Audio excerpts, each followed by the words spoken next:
Good morning, students. In this session, I will discuss the structure of atom for your examination purpose. That is, I am starting the revision session for this chapter. Okay. Now you see in the last classes that I have gone through the videos. There I have discussed about the structure of atom. How many structure of atom? The theory were this were the theory. First theory was given by J.J. Thomson.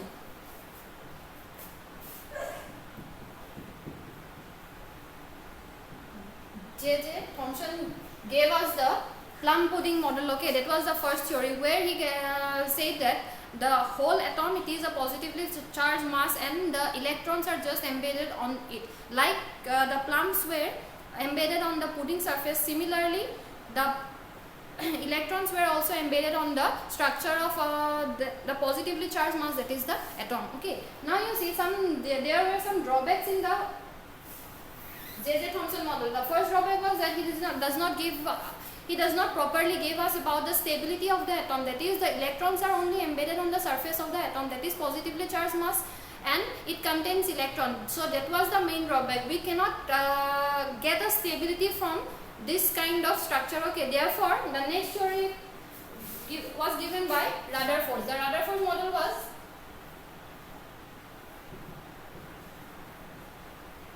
J.J. Thomson model, Rutherford model. So according to the models, we are going first model, J.J. Thomson model. Then the drawbacks of the Thomson model was recovered by Rutherford model. Okay, the Rutherford model told us that he did an experiment on a gold foil. Okay, through the gold foil he passed some alpha ray particles. These alpha rays are positively charged particles. Okay, whenever the rays were passing through the gold foil, it directly passes through the gold foil, creating some holes in or creating some sputters on the gold foil. From that he inferred that the whole atom, it consists of a positively charged mass, where the positively charged mass is known as the nucleus, and the whole positive, that is the protons, are concentrated on the nucleus, and the electrons are present in definite cells in the atom. Okay, now whenever from the experiment, how he concluded that the nucleus is present in the center of the atom, he concluded that whenever the rays were passing, some of the rays were deflected from the path. From that particle, since the alpha ray particles, they are positively charged, therefore therefore a mass should be present in the center of the atom, which are deflecting the rays from the path.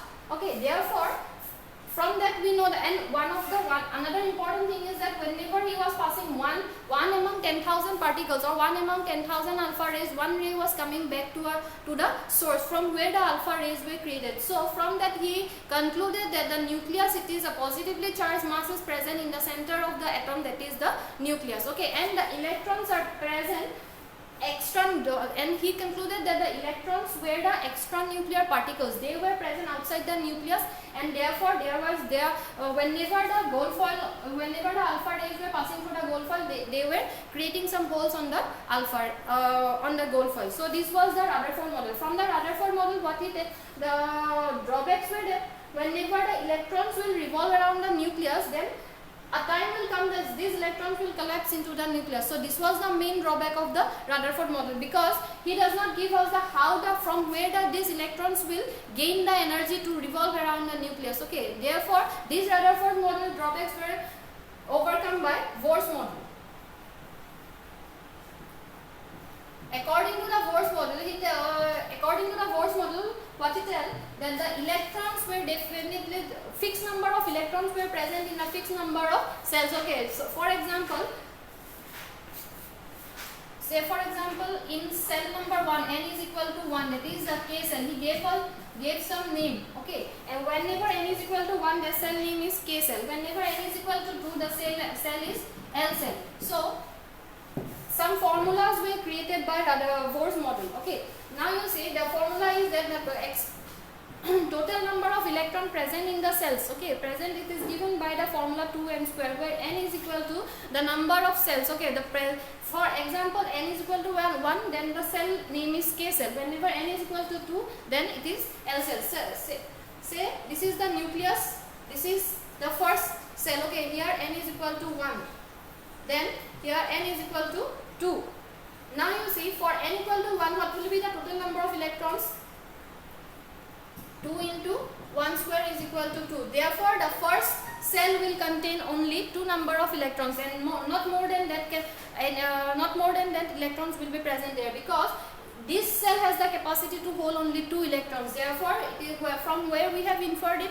We have inferred it from here, from the formula given by Bohr's model, that is 2n square. From here, the Rutherford model drawback was removed. Okay. Next, you see, for n is equal to 2, whenever n is equal to 2, then what will be the number of electrons?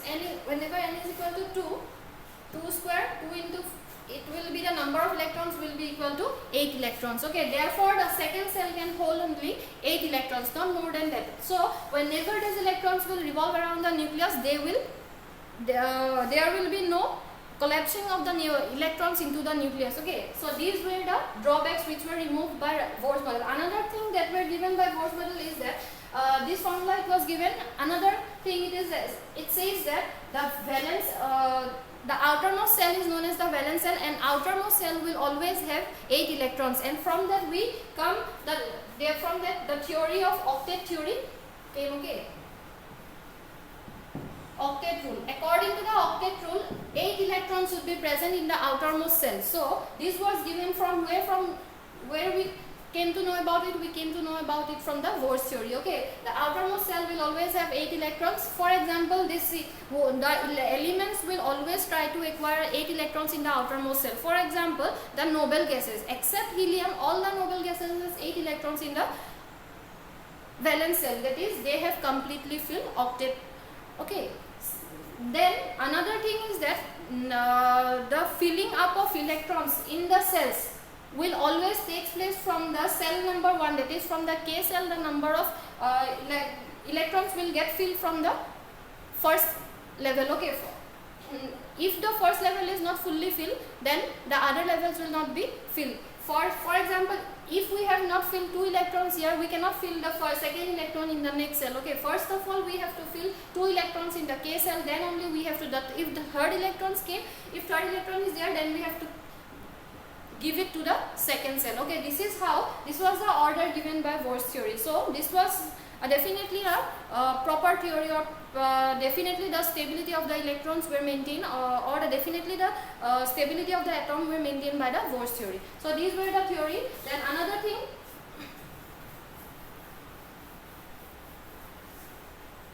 I think you have known about who discovered proton, who discovered electron, and who discovered neutron. The first proton was discovered by E. Goldstein, then the electron was discovered by J.J. Thomson, and the neutron was discovered by James Chadwick. Okay. Now see, next concepts come about isotopes. What are isotopes? Isotopes are nothing but if the electrons,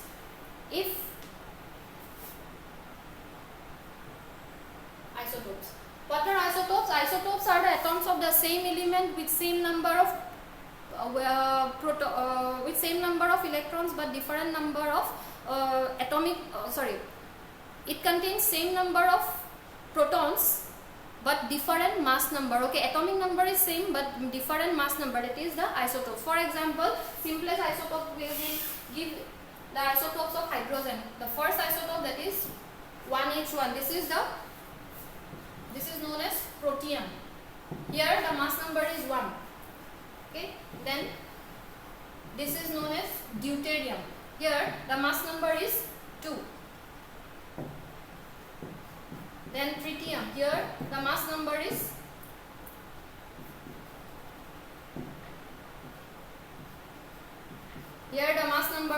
3. So these are, you see here the atomic number in each isotope or each element. These elements are of the same atom. Okay, here you see the mass number is 1, here it is 2, and here it is 3. Since the mass number is different but the atomic number is same in each atom, therefore they are known as what? Isotopes. You will get different examples. So if I have given the classes, video classes, the examples, so I will not discuss it here in details. Okay, since it is a revision class.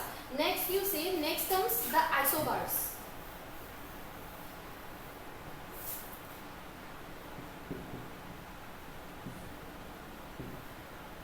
What are isobars? Isobars are having same mass number but different atomic number. Same mass number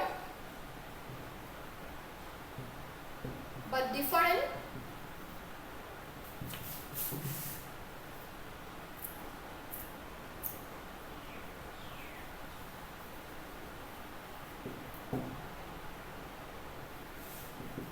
atomic number. These are known as what are these are known as the isobars. For example, isobars, you see argon and calcium, they have both have the same mass number but different atomic number. For argon, the mass number is 40,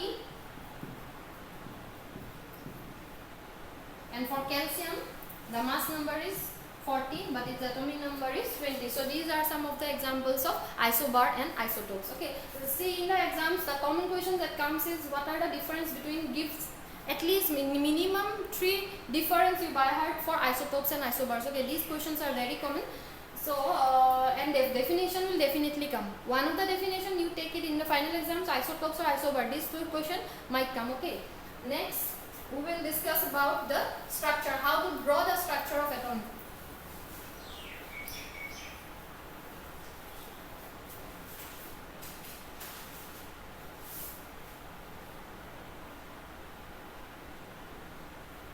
One part I have skipped. You all go through this application of isotopes. This application of isotope is very important. You see cobalt isotope, it is used in different application of medicinal science. Okay, then isotope of uranium, it is used in the radioactivity. Then some of the other iodine isotope, it is used for the treatment of goiter. So these are the application of isotopes, and you please go through it. I have given in the note I have given you, so I have just discussed in summary. Okay, next you see what you have to see, the structure of atom, how to draw the structure. For example, now you see we have to write the configuration. In how to write the configuration, electronic configuration.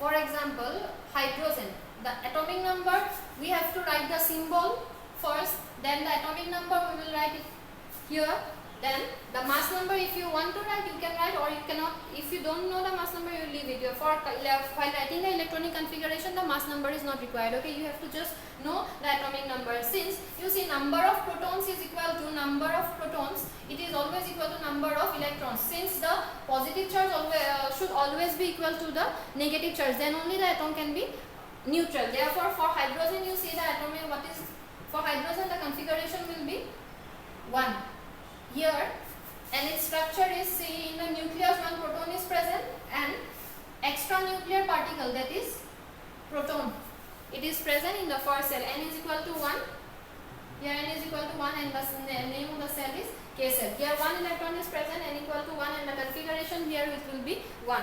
Okay, next for helium, how we will write the configuration of helium? Helium, its configuration will be only 2, because only 2 electrons are present. Because of the presence of 2 proton, only 2 electrons can be present. Therefore, its a configuration is 2. How we will draw the structure? Here the structure, it will be this structure. Okay, here 2 electrons are present in the K cell. Next, hydrogen, helium. Next will come the lithium atom. Now you say, we know that for the first cell n equal to 1, for n equal to 1, the maximum number of capacity to hold in the K cell, it is equal to 2. Therefore, since 2 electrons are already filled in the helium atom, therefore this atomic number of lithium is 3. Therefore, how we will write the configuration? The configuration, since the first cell is filled, therefore we will go to the next cell. Then the configuration will be 2, 1. And here in the L cell, what is the number of electron? The number of electron in the L cell is equal to 1. Okay, this is L cell. N equal to 2.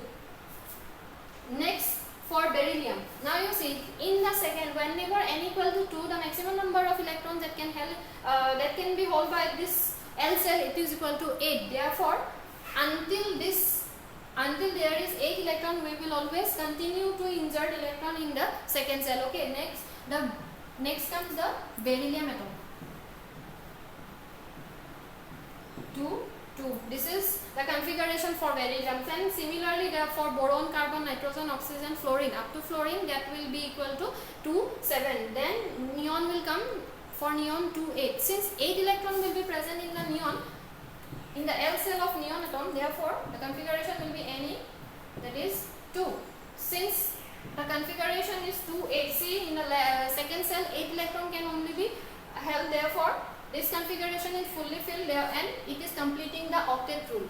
Okay, next will come the sodium atom. The sodium atom, the configuration of sodium atom will be 281. Since 11 electrons are present and 11 protons are present, the configuration will be 281, because in the second cell only 8 electrons can be present, and therefore the next where we will insert the next electron, we will insert the next electron in the next cell, that is n equal to 3, where or it M cell. Okay, the configuration will be 281 and its structure will be, we can draw another structure here.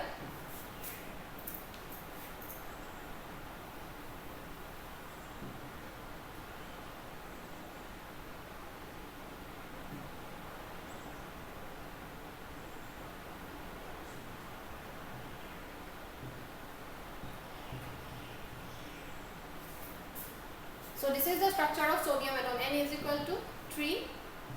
It is M cell. I think the structure will be clear. You can continue up to argon. I think you have to continue up to calcium. Up to calcium you practice the structure, okay? Because sometimes if you don't by heart the atomic numbers, then it will be a problem to you for you to draw the structures, okay? Next. Some numericals were there for isotopes. One of the numerical was about the isotopes of calcium, chlorine. That is, what is the average atomic mass of chlorine? There is one numerical for bromine. One numerical is there. You go through that numericals. Then you go through these theories. The J.J. Thomson theory. Then this Rutherford theory, Bohr's theory. Comparison part. You go through this. Okay, then you go through the limitations of this theory, then postulates of the theory. Most important theory it is Rutherford's theory and Bohr's theory. It is very important. Okay, you go through the postulates of Rutherford theory. Then what were the observation means by Rutherford theory? These things you go through it. Then you go through the examples of isotopes. You go through the applications of isotopes. Then isobar, for isobar you 2-3 examples you go through it. Then how to write the electronic configuration I have shown you with these examples, and the structure of atom, structure of different atom, that is up to calcium you see the structures. Then some numericals were there. What will be one question was there, percentage. You have to find out the percentage of the isotopes, okay? Then you go through that numerical also.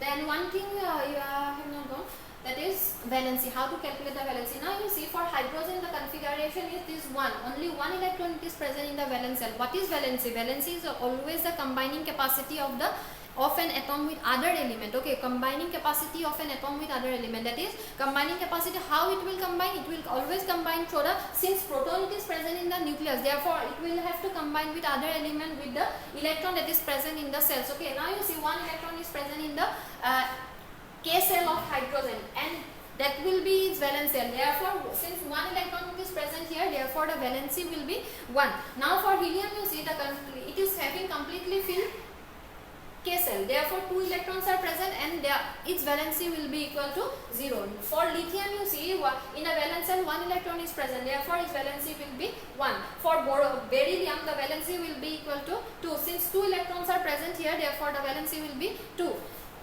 I will calculate for nitrogen. You see, for nitrogen the configuration will be 7 and its configuration will be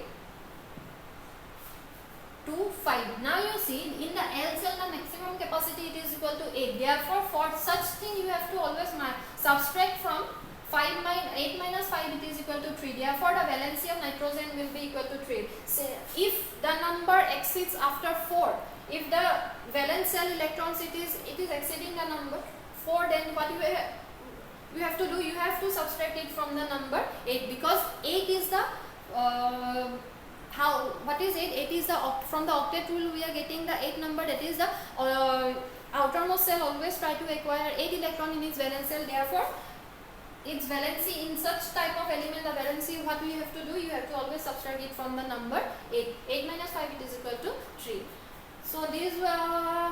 So these things I have discussed in the revision session of structure of atom. You go through and you say, students, you go through this chapter also, atoms and molecules. This will come in your exam, atoms and molecules and structure of atom. This is the syllabus for your upcoming exams. Okay, what I have discussed in this session, you go through it, and what I have discussed in the videos, you have to go through that also. And please revise the atoms and molecule chapter also. This in your from the exam that is taking place from 6th of July, these 2 chapter will come. Okay, and thank you. All the best for your exam. Hope we will meet soon when the class will commence. Thank you.